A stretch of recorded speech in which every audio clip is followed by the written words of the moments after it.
আসসালামু আলাইকুম। এই যে আজকে এটা কেটে ফেলবো, কেটে টবের মধ্যে রোপণ করে দেবো।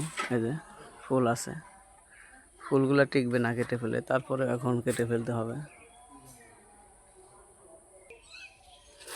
এই যে কেটে ফেললাম, এই যেখানে ছিল, এখন এটা একটা টবের মধ্যে বুনে দেবো। ভিডিওটা সম্পূর্ণ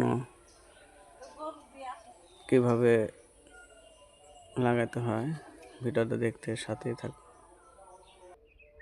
এই যে সুন্দর শিকড় আসছে, কেটে ফেললাম।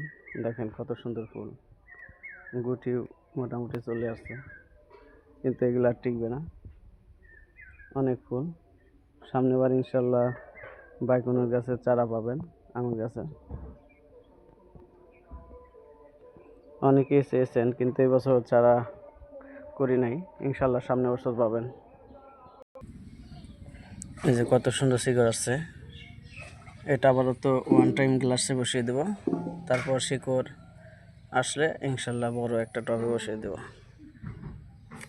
এই যে ফুল, কত সুন্দর ফুল, কিন্তু ফুলগুলো সব নষ্ট হয়ে যাবে, টিকবে না একদম।